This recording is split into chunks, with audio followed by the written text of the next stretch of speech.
Great show as always, and welcome to Hannity. We're covering several major breaking stories tonight. We have new information about Robert Mueller's never-ending partisan witch hunt and the so-called investigation into Russia collusion. It has now officially moved beyond its mandate into a political takedown of the president you elected, and it seems by any means necessary. Now, in just a minute, we will uncover the shocking, unfair, two-tiered justice system in this country, and we'll show you just how abusively biased and corrupt Mueller and his team of investigators are, and that they have now declared an all-out political war against this president. And also tonight, the media is spinning out of control following the FBI's raid on Trump's personal attorney, Michael Cohen, will explain. And we're also tonight, we are closely monitoring the situation in Syria following, of course, this weekend's horrific gas attacks on men, women, and children.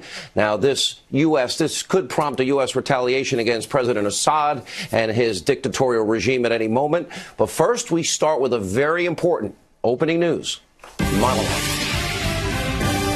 All right, it has now been officially 328 days since the special counsel Robert Mueller was appointed to investigate so-called Russian interference into our elections.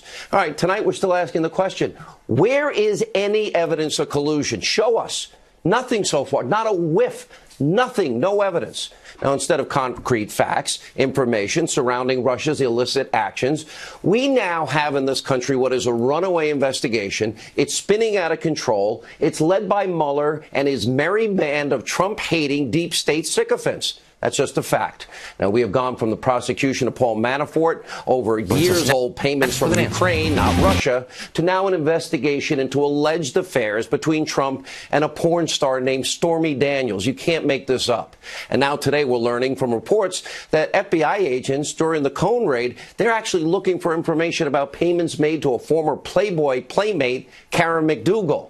Does anyone actually believe that a porn star and a former Playboy playmate, that they're going to shed any light on potential collusion with Russia? The answer is of course not. Robert Mueller is now officially gone rogue and declared war against the president. And big news tonight, according to reports, Stormy Daniels, CNN will be so proud. They're now cooperating with Robert Mueller and his probe. Now, of course, this rogue activity from Mueller, it's nothing new. Remember back in March, former Trump political advisor Sam Nunberg, he said Mueller was seeking information regarding Michael Cohen's payments, yep, you got it, to Stormy Daniels. So much for Russian interference.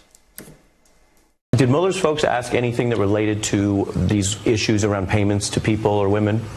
Well, look, they asked if I had ever heard anything about that, and my answer is I never have. I don't know anything about it, and I wouldn't have known anything about it. All right, so sadly, tonight what's happening is Mueller's runaway train of an investigation is something we have now been warning you about for over a year. I've told you there are 5 forces actively working against Donald Trump. They have from the beginning. It is your corrupt media, the corrupt Democratic Party that doesn't care about the American people, weak establishment Republicans, never Trumpers. They want to be proven right, and what we describe as the deep state. And tonight you have 2 of those 5 forces working together to malign the president you elected. Now, we did some digging today, and what did we find? There's a lot of reports you've been hearing about the inner workings of the Mueller investigation.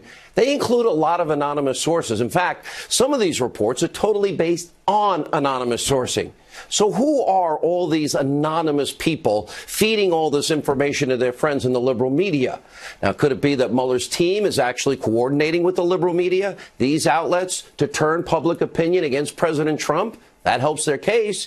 Now, maybe Mueller's office and their emails, maybe they'll get raided in pre-dawn hours. Maybe we'll see that happen.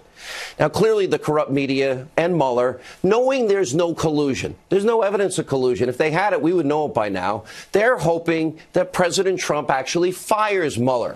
And without a doubt, like Sarah Sanders said today, the president does have actually the legal right to fire Mueller. But we know if the president does, imagine the political outcry, what it would be like. It would be massive. In fact, this is likely exactly what many in these 5 forces I talk about want, because they believe it would spark, the humiliating end of the Trump presidency that we, the people, voted for. After all, that's been their goal from the get-go. We've always known that. And in their minds, this would set President Trump up to be impeached. And the sad truth tonight is while Mueller is on this witch hunt fishing expedition, it is abundantly clear that if Trump fires Mueller, sadly, nothing will go away. The truth is it'll only get worse. It'll only get louder. We'll only become more divided. Nothing will get done in the country. It doesn't matter, it appears, how rogue Robert Mueller is. Doesn't matter what he did with Whitey Bulger in Boston and 4 innocent people that went to jail. 2 died in jail because an FBI informant in his office that was working with Mueller and his team. Oh, and then after 2 died, there was over $100 million paid out in that case. It doesn't seem to matter to anybody in the liberal media that Mueller's pit bull, as described by the New York Times, Andrew Weissman, that he was involved in tens of thousands of people losing their jobs, their careers at Arthur Andersen Accounting. Doesn't matter at all. Doesn't matter. The Supreme Court overturned Weissman, Mueller's pit bull, 9-0. How often does that happen? It doesn't matter that 4 Merrill executives went to jail for a year because of Weissman and that the Fifth Circuit Court of Appeals overturned their convictions. And it doesn't seem to matter that courts have excoriated Mueller's pit bull Weissman for withholding exculpatory evidence. And it doesn't matter that Mueller's team almost exclusively donated money to Obama, to Hillary, and to the DNC. After all, why would Robert Mueller hire a guy like Andrew Weissman with that atrocious track record? Why was he ever appointed? The answer is it was a fishing expedition, and it was an effort to get Trump from the beginning. So now we're stuck with a never-ending, what seems to be out-of-control investigation. The great one, Mark Levin, he's had it. He's now calling for the Attorney General, Jeff Sessions, to be held accountable. Without his recusal, we wouldn't be here. That's just a fact. Take a listen. I want to make a point here, not intended to be provocative or controversial, and it will destroy a 30-year friendship. It'll destroy it. But I really do think it's time for the Attorney General to step aside. The buck stops on the Attorney General's desk. Even if he recused himself as he did on the Russia matter, this is not the Russia matter. Don't we save raids for, let's say, drug dealers and criminals and, organized crime and potential terrorists? Apparently not. So without a doubt, Sessions' recusal, the appointment of the now rogue special counsel by Deputy Attorney General Rod Rosenstein, who's out of control himself and conflicted out of this case, why he didn't have to recuse is another question. It just is a clear example of what I've been warning about, a 2-tier justice system in this country. Now, the president's longtime personal attorney, Michael Cohen, had his home, his hotel, and, of course, his office raided by the FBI, over $130,000 payment as the personal attorney of Donald Trump to Stormy Daniels. And what people are not understanding here is when the special counsel raids the offices of the president's private attorney, Mueller is now basically backdoored his way into every single Trump business deal, at least since Michael Cohen has worked with Donald Trump. Want to take bets on what Mueller and Weissman are looking for? Because I have a pretty good idea tonight. Now, this is an unprecedented abuse of power. It needs to be countered, and countered immediately. The president should add to his team of top-notch lawyers a communications team, top-notch communication skills, and frankly, the president needs to immediately start advancing the truth about who Robert Mueller is, what his mandate was, how far beyond his mandate is, and about his entire team of Democratic donors. And frankly, any negotiations that were going on with the president talking to Robert Mueller, that should probably likely end if it hasn't already. And the president and his legal team should be preparing to take this all the way to the United States Supreme Court. That's where we are tonight. It's time to investigate the investigators, as we have been doing. We got to investigate his team of partisan witch hunters. They are trying to overturn a duly elected president. If you voted for Donald Trump, you better get buckled up, because this is going to be a rough ride. And by the way, they should probably remind people daily that it appears that there's no longer equal application of our laws in the United States. Let me give you a case in point. Just start with Hillary Clinton. Clearly, she is guilty. Incontrovertible evidence of multiple felonies, mishandling of classified information, destruction of such, obstruction of justice. And if you don't believe me, try deleting one day 33,000 subpoenaed emails, acid washing your hard drive with bleach pit, destroying your cell phones with hammers. And was her home raided? Was her lawyer's home raided? Not a chance. We have a 2-tier justice system. What about fired FBI Director James Comey? What about Bruce and Nellie Orr? What about anti-Trump lovebirds Strzok and Page? What about lying Susan Rice? What about Christopher Steele, the foreign national that Fusion GPS hired and funneled the money Hillary did through the law firm, and the foreign national got Russian lies to influence the American people in an election? What about who lied to the FISA court judges? Now you can see on the side of your screen, there really aren't any anti-Trump officials or entities who have been subject to any of these aggressive tactics. None. And we know Hillary Clinton did commit felonies. Now, how can the American people have faith in their justice system tonight? And according to a report from the New York Times, well, Mueller's investigating President Trump apparently did a 20-minute speech on Skype in the Ukraine for $150,000 from a Ukrainian national. Okay, good money if you can make it. Well, guess what? Well, there's no New York Times report that that same Ukrainian national gave the Clintons $13 million. No outrage, no coverage from the New York Times. And talk about hypocrisy. Well, you won't believe this. Today, the FBI, they actually notified Judicial Watch, Tom Fitton is on the show a lot, that it's going to take 3 long years to turn over requested communications between anti-Trump FBI agents Strzok and Page. 3 years? Can you say two-tier justice system? Now, a notorious high-ranking Soviet official, he once said, "Show me the man, I'll find you the crime." It sounds familiar to Mueller's never-ending investigation way beyond his mandate. This concept is wholly un-American, and it's very dangerous to our system of justice. It's dangerous to the Constitution if you believe in the rule of law. So tonight I'm saying, okay, game on. If somebody hits you, it's time to fight back, and it needs to come to an end. All right, we have to turn our attention to the media tonight. And as you can imagine, the Destroy Trump media, they are salivating. They're so hopeful that their lying narrative will be covered up now by Stormy Daniels, now with the news regarding Michael Cohen. One particularly unhinged so-called journalist, her name is April Ryan, and literally has taken Trump hatred to a whole new level. Listen to what she asked Sarah Sanders earlier today at the White House briefing. You won't believe it.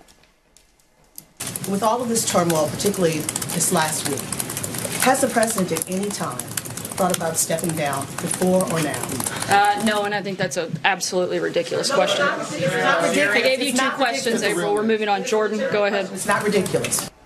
Really, April? Is that what the White House briefing? That's a real appropriate time to sort of push your inner political fantasies here? Now, I'm sure you're making probably your boss, fake news head Jeff Zucker, really proud of you and your job today.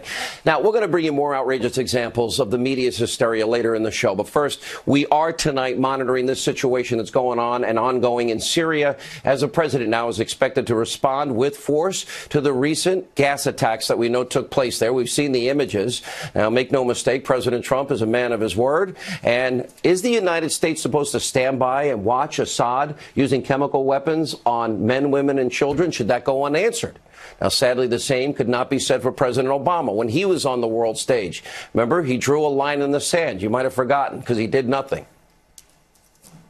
We have communicated in no uncertain terms with every player in the region that that's a red line for us, and that there would be enormous consequences if we start seeing movement on the chemical weapons front or the use of chemical weapons. That would change my calculations significantly. And after Assad crossed that red line and continued to gas his own people, remember when the Obama administration, they struck a deal. John Kerry told us 100% of those chemical weapons were going to be removed from Syria. And then they declared diplomatic victory. You might remember. We were able to find a solution that actually removed the chemical weapons that were known from Syria in a way that the use of force would never have accomplished. Russia has been constructive in helping to remove 100% of the declared chemical weapons from Syria.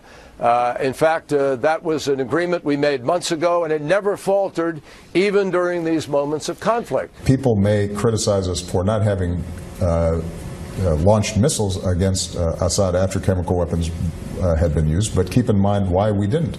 We didn't because they got rid of the chemical weapons. And that, in fact, was very important. Wishful thinking or willful ignorance. Either way, even former Secretary of State under Bill Clinton, Madeleine Albright, was calling out Obama's Middle East failure. Take a look. Donald Trump says this is Barack Obama's fault because the first time this happened, Barack Obama did not use military action against Assad's regime. Do you think he's right about that? No, I don't. I mean, I do wish Barack Obama did put down a red line, and I personally wish that we had followed through on that. Can America stand by as innocent men, women, and children are being gassed? What should happen? Now, of course, I'm not talking about in any way an invasion of any kind, but Assad, those weapons have to be removed. When America's promises are empty and its leaders are weak and ineffective like Obama, we see what happens. Chaos, death, destruction, and the world becomes less safe. We do have some good news tonight that you probably won't hear about in the mainstream media. Yeah, Donald Trump strikes again after weeks of tough talks and predictions that China's never going to negotiate on trade. Yeah, the president of China has now announced his country plans to significantly lower certain tariffs on automobiles, which is good for American workers, and that they'd be working towards preserving intellectual property rights of Americans, which is another good thing. Two key concessions that the Trump administration was seeking. Good news for American business, good news for our auto industry. And earlier today, the president reached out to the president of China on Twitter. He wrote, quote, "Very thankful for the president of China's kind words on tariffs and automobile barriers. Also, his enlightenment on intellectual property and technology transfers. We will make great progress together." And also tonight, the Facebook CEO, Mark Zuckerberg, he was grilled on Capitol Hill today. He faced 44 senators, 2 different committees. We'll have more on that later in the show. But first, joining us now to react to our top story, Mueller's runaway investigation, Fox News contributors Jason Chaffetz, Sarah Carter, Fox News legal analyst Greg Jarrett. Greg, I'll start with you. You have referred to the seizing of Michael Cohen's attorneys as an affront to our legal system and our justice system. And it shows just how unprincipled Robert Mueller and Rod Rosenstein are. You know, they knew it was outside the scope of the authority of the special counsel, so they gave it to somebody else to do their dirty work. I suspect this was an effort to provoke the president into doing something rash that would hurt himself. But he's too smart for that. He's not going to do that. Think about what's at risk here. Well, it's a trap. Don't you think it's a trap in a lot of ways? It's surely a trap, as is a trap of sitting down with Robert Mueller to answer questions. The president should never, under any circumstances, do that. Why answer questions about a non-crime called collusion? There's no evidence of it. And the firing of Comey, the president has a constitutional right to do that, and he should not be forced to answer questions about it. So, you know, Mueller is all about that's going to be a showdown. Traps. That's now going to become, and I said they need to prepare to take this all the way to the Supreme Court. Absolutely. Congressman, let me go to you. And, you know, maybe we need a special prosecutor, and maybe he can work in conjunction with maybe the Southern District of New York, and maybe we can send him to the offices of the Department of Justice and the FBI that have been stonewalling and slow-walking 1.2 million documents and missing deadlines and subpoenas by Congress and only handing over 3,600 of the 1.2 million documents. Maybe we can get it that way. Maybe Robert Mueller can send a raid in for that. It's absolutely embarrassing, this Department of Justice. They appointed this John Lausch, who's out of Chicago, to produce these documents. I saw an interview he did with Bret Baier where he said they're going to work to provide the relevant documents. The relevant documents are all of the documents. If you're produced a subpoena, you comply with all of it. It's not optional. You don't get to handpick you're wrong. this. If This you're is not the issued a deep subpoena, state. Congressman, no, you delete them and you acid wash your hard drive. What are you talking about? That's what you do if they subpoena documents. You acid wash it. The Inspector General, going back on Hillary Clinton, the Inspector General found classified information in a non-classified setting. And what did they do to Hillary Clinton? They gave her top aides and attorneys immunity. They played nice. They just let it sit there. Yep. And then when it's Donald Trump, they give him immunity. When it comes, though, to Donald Trump, no-knock raids, with 4 different sites, it's a totally complete different set of tactics. All right, Sarah, go ahead. I was going to tell you this. Well, just really quickly, the Inspector General requested all information on particular people involved in the Hillary Clinton investigation, which was from 2016 to 2017. Everything. He wanted all their texts, all their phone records, all their documentation on all their cases. So that became the 1.2 million loaded documents that he received. Of those, I've been told roughly 35 to 40,000 deal directly with the investigation. Now, what's been happening, and you are exactly right there, Jason, was that they had taken and redacted things that they should have never redacted. Remember with Rudy Contreras, the judge, they redacted other issues. You know, there's a lot of issues right now going on in Congress. They're saying, why are you redacting things that are relevant? So I agree. Turn it over. Let Congress see it. If there's something that you cannot show, if it deals with a different case completely, then hold that back. But turn over everything to Congress. Sean, how is it possible, Sarah, Greg Sean, Jarrett? This is a go ahead. It's a closed case with no grand jury. There is absolutely no reason that Congress shouldn't be able to see everything that the Inspector General is able to see on a closed case. By the way, the person that doesn't want that to happen the most is Rod Rosenstein. Exactly. Who appointed Mueller, who also would be witness A. All right, I want to ask Greg this question. How is it possible that we started off with Trump-Russia collusion and we ended up at Stormy Daniels and raiding the office of the attorney? You know, help me out here. I know you're a lawyer. That's what's so incredibly confounding about this. Look, anybody can negotiate a contract. It's perfectly permissible to pay money to somebody to go away, crawl back into your hole, and that appears to be what happened. At worst, it's a campaign violation, which is almost always just a civil penalty. But think about this. Cohen was also an officer of the Trump organization. He had the power to act on his own. And it may be altogether true that the president knew nothing about it. If so, that's not a campaign violation. He's acting in the interests of the organization. So to me, this is a lot of nothing.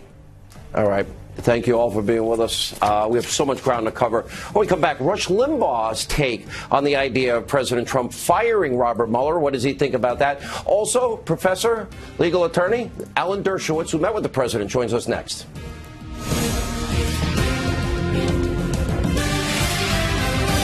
The revelation of this news is also designed to goad Trump into firing somebody.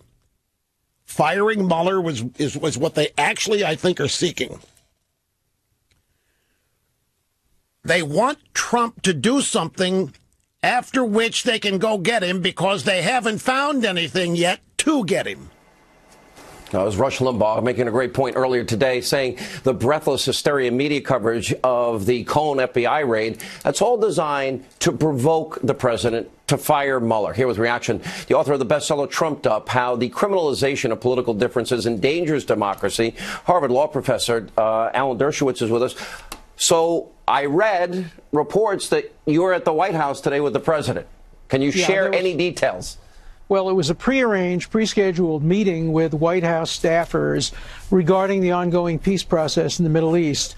I have advised every president since Bill Clinton on Israel, because obviously people know it's a passion with me, and trying to resolve the Israel-Palestine conflict is something I've been working on, writing about. I've written 6 books on the subject, and I was scheduled to meet with staff members in the White House for a period of time, and that was the primary focus of the meeting.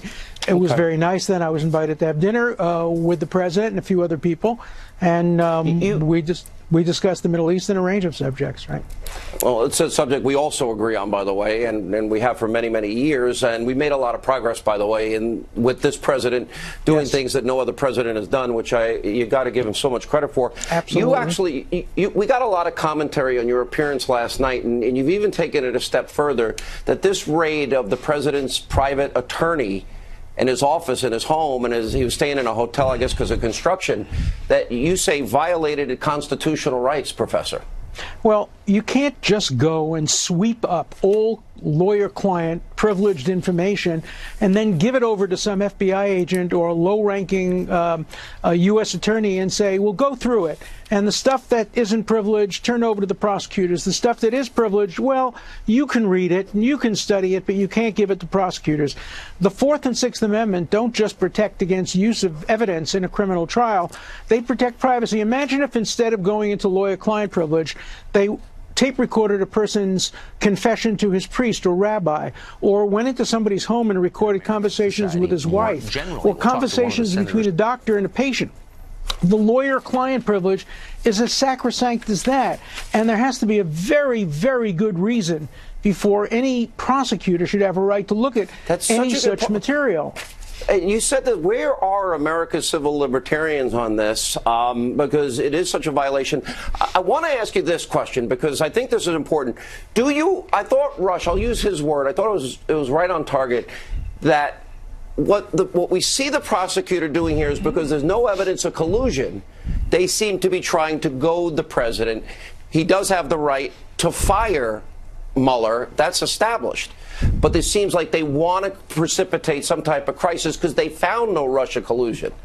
Well, I don't believe the president will fire anybody. I think that what we're seeing is a bifurcation of the investigation. I think Mueller has now acknowledged that he doesn't have the authority to look into Mr. Donald Trump's pre-presidential activities, and so he's filtered that off and given that to the Southern District of New York, which is now going to investigate those aspects because apparently they couldn't find anything substantial when it comes to the president's exercise of his Article II authority. The president had the right to fire a Comey. He had the right to determine what was to be investigated. He would have the right to pardon, though I don't think it would be a wise thing to do at this time. But they're now moving some of the case over to the Southern District to look into some other matters regarding his lawyer, his private activities, some negotiated settlements. That seems like a subterfuge by which Mueller doesn't have the authority, so he gives it to somebody else, gives them the information. It's like laundering information to another prosecutorial authority. I mentioned this earlier. This, to me, seems like the greatest danger, and this is I think this is where the constitutional issue comes in terms of this is so far beyond A, his mandate, B, by getting into the private records of the president's personal attorney. At that point, doesn't that backdoor Mueller, even though it's the Southern District of New York, right into every business deal, right into every private agreement that the president has ever made? He's trying to have it both ways. He's trying to say, look, I'm not looking into this, but I'm just giving the material over to the Southern District for them to look into it. But the Southern District never would have gotten the material but for the fact that Mueller investigated and discovered some of this material. And, you know, it's a dangerous thing to start intruding into lawyers' offices. It will make it much harder for people to trust their lawyers, their doctors, their priests, their spouses, when people will say, look, even the president's most confidential communications with his lawyer can now be searched just based on probable cause, which is a very, very low standard. I think there'll be great distrust of relationships that are very important to American society, confidential relationships between a priest and a penitent and a doctor and a patient and a lawyer and a client. That's not a good day for democracy. I think that's well said, Professor. Thank you. I know you've had a busy 24 hours. You were with us last night, up early this morning on Fox and Friends with the president. We appreciate your time. Thank you. All right, when we come back, President Trump could take military action against Syria at any moment. Ed Henry, he's live at the White House tonight. He'll have a full report. And what are the military options of the president? That's straight ahead as we continue. And we are awaiting a potential U.S. military response to the chemical weapons attack in Syria from over the weekend. It left at least 40 dead. Joining us live from the White House with the very latest on this and much more, Fox News Chief National Correspondent, our own Ed Henry. Ed, we heard the president would respond in 24 to 48 hours. And, well, we're coming up on that mark probably sometime tomorrow. Well, that's right, Sean, coming up on that deadline. But they are being very careful here because they want to make sure that if there is military action, it's very carefully planned out, and they're keeping their cards close to the vest You would expect that to happen because remember in the 2016 campaign, President Trump talked again and again about how he did not want to tip off the enemy in any military situation in terms of troop movements, potential military action. But we are certainly getting hints, at least, based on that deadline you mentioned the president sent, but also other comments and other things around here at the White House. For example, today the president had a phone call with the British Prime Minister Theresa May. You can see her there. This after a call with the French president before that. Key allies, obviously, and the statement the White House put out said that both leaders condemned what they called Syrian President Assad's, quote, vicious disregard for human life. The president and prime minister agreed not to allow the use of chemical weapons to continue, seeming to draw a line there. More tea leaves to read into the fact that Vice President Mike Pence is now being sent to Peru for the Summit of Americas this weekend because the president has now canceled his planned trip to Peru and Colombia. Likewise, Defense Secretary James Mattis pulling out of a weekend trip out west. He has publicly said the U.S. has not ruled out military action. Pentagon officials, meanwhile, calling out the Russian military for jamming some U.S. drones flying over Syria. The Pentagon says that they are using sufficient countermeasures to protect our manned and unmanned aircraft as those drones scout out possible U.S. strikes against the Assad regime, something talked about here at the White House and on the Hill. The president's been clear. We're working with our partners and allies and our national security team to look at all options. And as we've said, all options are on the table, but I'm not going to get ahead of anything the president may or may not do in response to what's taking place in Syria. There has to be robust reaction in action, not just words or rhetoric. The response has to have a military component against Bashar al-Assad. But it also has to send a message to his enablers. Syria is enabled by Iran and Russia. Now, something to watch is that tomorrow the USS Harry Truman is headed to the Mediterranean on a pre-scheduled deployment. That will now put at least 7 U.S. warships with hundreds of cruise missiles in the region. Remember, last year the U.S. Navy launched 59 Tomahawk cruise missiles at Syria after another chemical attack. That was when we had 2 destroyers in the Mediterranean. Right now, there's far more firepower this time around. By the way, back here at home, I mentioned a moment ago that the U.S. military is pushing it back against Russian interference in Syria. Well, Facebook founder Mark Zuckerberg was testifying in the Senate for several hours. He apologized for Russian social media interference in the 2016 campaign. Watch. We didn't take a broad enough view of our responsibility, and that was a big mistake. And it was my mistake, and I'm sorry. I started Facebook, I run it, and I'm responsible for what happens here. Now, Zuckerberg also said that Facebook is basically in what he called an arms race with Russia in terms of dealing with election interference ahead of the upcoming midterms and the 2020 election as well. He has more testimony to come tomorrow right here in Washington in the House. Sean? All right, Ed Henry in Washington tonight. We appreciate your report. Joining us now is Green Beret, former counterterrorism advisor to Vice President Cheney. Florida congressional candidate Michael Waltz is with us, and also with us, retired CIA senior intelligence officer, Sonoran Policy Group Vice President Danielle Hoffman. Danielle, let's start with you. I think the most important thing, and you're the expert on Russia and all of this, is the president had talked about we're done in Syria. Then this happens. We know Assad has used chemical weapons in the past. I don't think America can stand idly by when men, women, and children are being gassed. The question is, was it Assad and his regime, or is it potentially the rebels in the civil war that want the United States to stay there? Well, the line that it's the opposition launching these sorts of attacks as a pretext so that the United States would become involved, that's the Russian news media and its propaganda. The truth is that the Syrians have been launching chemical weapons. Do we know that for sure? We would be able to tell the difference. We know Assad has them. Do the rebels have these weapons? From my experience, it has been the Assad regime that has the capability to deliver the weapons. These are barrel bombs that you need helicopters and aircraft to deliver them. And the rebels don't have that capability. It's the Assad regime that has the chlorine and the sarin gas to launch these attacks, and they control the security for these areas. It's going to be very difficult to prove that any chemical weapons were used because Assad's own security guys are going to be shepherding around, according to the latest news reports, these representatives from the Organization for the Prevention of Chemical Weapons. Michael Waltz, same question, sir. Well, just to add to that point, Sean, we can track these aircraft. We tracked them last time. We know exactly what airbase they come from. And we know that this is the Assad regime. We also have the ability to intercept communications. But to your point, Sean, this president understands two things. One, inaction has consequences. And we are bearing now the consequences. And he's having to deal with the inaction of the last 8 years under President Obama that's allowed this problem to get this bad. And then number two, that diplomacy is actually benefited by the credible use of military force. Sometimes you actually have to employ that force. And in this case, I hope and expect to see Syrian pilots not have a single runway left after our standoff cruise missiles take them out. Enough is enough. We can parse out the attacks away from Russian assets, where they put very sophisticated Russian anti-defense missile systems, and take down Assad's Air Force once and for all. All right, guys, we really appreciate it. We'll be watching, obviously, very, very closely.